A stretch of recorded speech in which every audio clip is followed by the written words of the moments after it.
dzied dzircenītis aizkrāsnē, nāc bērniņ mātei auzotē, ak, neprasī nav maizītes, skats, kad tur laukā zvaigznītes. Tukuma Luterāņu baznīcas svētdienas skola 2 dienas nedēļā pārtop par zupas virtuvi, kur strādā brīvprātīgie.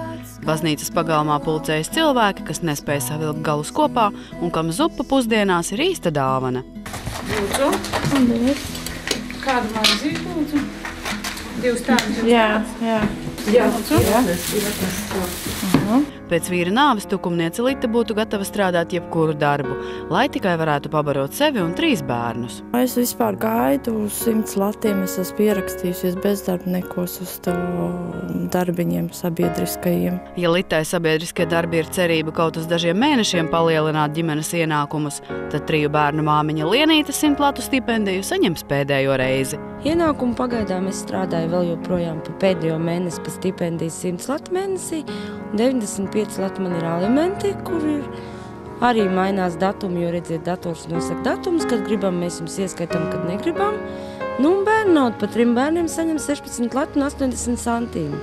Mēs saprotam, ka tā ir mūsu atbildība atbalstīt cilvēkus, kas ir nonākuši šajā brīdī grūtībās. Mēs nevaram palikt vienkārši malā, mēs nevaram tikai runāt svētdienās no kanceles, vai ne? Zupu Luterāņu baznīcai ziedot draudzes locekli, kam pieder ēdināšanas uzņēmums. Pēc siltām pusdienām ik reizi nāk vairāk nekā 100 tukumnieku. Mēs jūtam, ka nāk aizvien cilvēku klāt.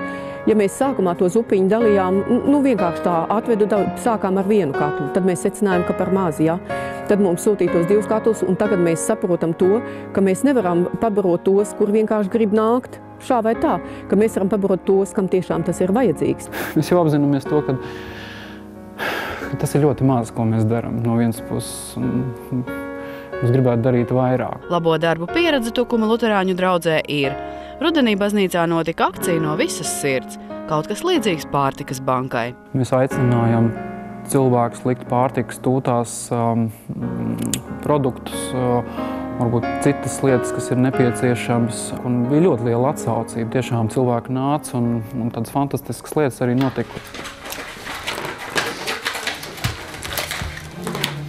Lūdzēju straumi baznīcas pagalmā neizsīkst. Katrs 3. nākot pēc zupas apvaicājas, kas dzirdēts par pārtikas pakām no projekta Pēdušai Latvijai. Februārī tukumnieki tās saņems 1. reizi. Daudziem iztikšana ir ļoti grūta. Visvairāk ir nepieciešams, protams, to, ko var izvārīt zupām. Arī Litas ģimenē ēdienkarte nav mainījusies mēnešiem ilgi.